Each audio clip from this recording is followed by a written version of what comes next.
Welcome back, everybody. So first off, I just want to say sorry if I haven't been posting a lot recently. I'm in high school and I have a lot of homework sometimes, and I don't really have a lot of time to pump out videos for you guys, but I decided I was going to come into my shop this morning and try and make a video for you guys. So as you guys can see here, we have this Earthquake 43cc high performance Viper engine. It's Earth Auger. So there's the auger right there. As you guys can see, I just took it off. That way I could put it on my workbench. The problem with this is it was a customer's, but the gas tank was cracked. There's the original gas tank down there, and it needed a carburetor rebuild, as well as some other little things here and there. So we told him about it, and he said he's probably just going to go ahead and buy a new one. So instead of throwing it away, I said, why not try and fix it? My dad needs one of these Earth Augers because he's going to be putting in some posts at his work. And yeah, so I'm going to fix it up for him, and we're basically going to get this Earthquake 43cc Earth Auger running for free. So as you guys can see, I already have the gas tank ready. This was off of a weed eater. I did order one, but I was hoping that it would come yesterday, and it didn't. It got canceled. So we're going to be just installing this one. And then I also have the new carburetor right here, and I got the new plugs and everything too. Yeah, so there's a new carburetor. Let's pull it out. I just ordered it off of Amazon. There's a new carburetor. Oh, there's a new gasket in there too. Yeah, new gasket, new carburetor, and a used but good gas tank. Alrighty, so I got you guys set up right here. First things first, I'm gonna start off by taking off this cover, since it's not gonna be the original gas tank. Now, it was really hard to find the original gas tank for this. I really couldn't find it anywhere. So I ordered a aftermarket gas tank, and like I said, it got canceled. It got delayed, so we're just gonna be putting this on. So we're gonna start off by taking these. I'm probably just gonna time lapse you guys on this. I'm gonna get this on there, and I might have to make a bracket or drill some holes, how we can make this other gas tank fit. So yeah.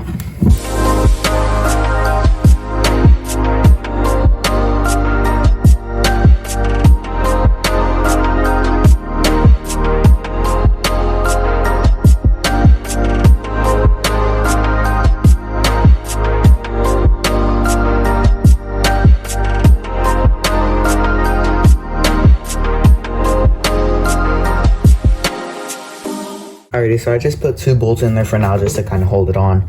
I know they're not matching bolts, but I mean, we're gonna keep it, so it's not, I don't really care about it too much. So now I'm gonna start putting on these plastics back on.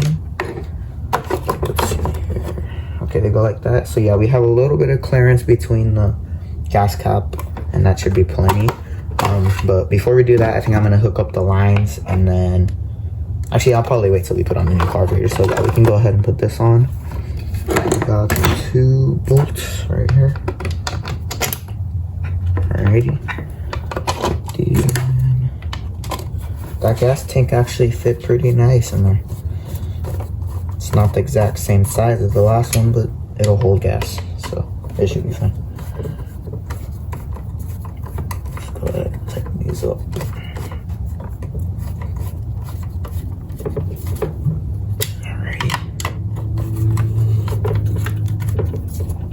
Like that.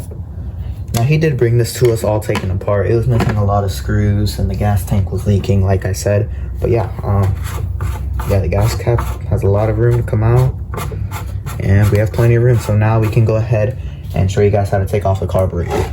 All right, so for the carburetor, you have a Phillips screw right here holding on this air filter housing cover. So you're gonna pull out this Phillips screw. Stuck in there, but I think it should just pull right out. Yep. All right, and you can set this aside. You don't have to take it out. You can if you want, but I'm not going to. And then here's your air filter. So you have this little plastic piece. Put that aside. Air filter looks good. It's not hard. And now you got more Phillips screws. This isn't the right screwdriver, but it'll do the job. Or not.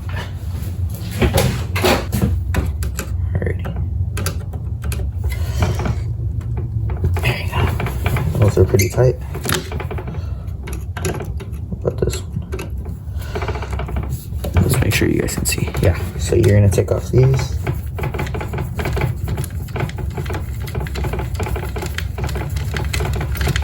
There's that one. Let me know if you guys want to see a toolbox tour. I got a new toolbox not too long ago. Not new, used. Alrighty, and then this comes all off. So you have your housing with just 2 screws sticking out. I'll put that right there. And then here's the carburetor. So right now I don't have the fuel lines hooked up to the throttle. What I normally do is it has this little slot in there. You're just gonna pull the throttle and it should disconnect. It shouldn't be too hard to disconnect. You might have to twist it a little bit. There you go. So there's our throttle cable. And you can twist off this little piece. Now there is an adjustment right here, so you can adjust it. And here's our old carburetor. As you guys can see, the gasket looks still good. I think we can probably reuse it. Oh, and I ripped it. So yeah, we are gonna have to get a different gasket. All right. And now when you're putting these carburetors on, you wanna make sure that you're putting the carburetors on right. So let's check the gaskets. So the gasket's gonna go on like that, just like that. We can go ahead and put on the carburetor. So all you're doing, well, this one has a new adjustment. Probably just gonna take it off and use the old one. Keep this for another machine. Alrighty, so there's that adjustment. We don't need it. And since this one's already adjusted to where I need it, just like that. You might have to turn up the high speed a little bit. I've always had to do that with new carburetors. We have to tune them. Sometimes they're already tuned enough to where the engine runs good. So there's that, and you want to make sure that it works. Yep. As you guys can see, it's working pretty good. Might have to adjust the idle too. It's a new carburetor. So this is gonna go on like that. And then we got a gasket. Is there a gasket on here? No, there's not. So I'm gonna go ahead and find a gasket and we can put a gasket on here. Oh wait, no, never mind. These have a gasket right there, little ring. So you can go ahead and slide these through. Come on. Just like that. And then don't forget your gasket that seats to the engine. Make sure that everything clears. Looks all good. Put this on, grab your screwdriver, just hold it all together, just like that. And once it's kind of holding itself, you can go ahead and finish it up. So let's tighten up these two. You want to make sure that your choke and everything works too before you put on the air filters and stuff. So it should be almost ready to test. Alright, there's that. Make sure it's still recording. Yes, it is. Alright, so I got it all put back together, and let's go ahead and try and start it. On. Choke. Let's try it. Ooh, it's got a lot of progression, you guys.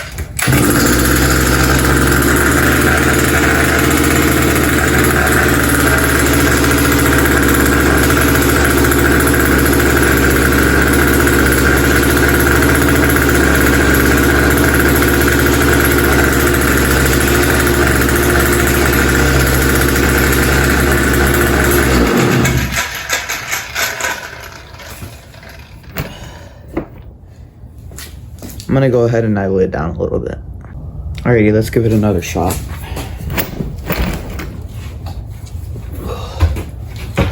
That's pretty heavy. Alright, so I'm not gonna choke it since it already started.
Alrighty, so as you guys saw by that last clip, it runs, it starts good, and it has a lot of power. I haven't tested the full potential yet, but I do know that it runs good. And like I said, I'm going to be trying to pump out some more videos for you guys later in the future. I'm going to make one video of putting a new carburetor on that snowblower right there. But other than that, I'm going to head inside, get ready for school. I hope you guys have a great rest of your day, and we'll see you guys in the next one.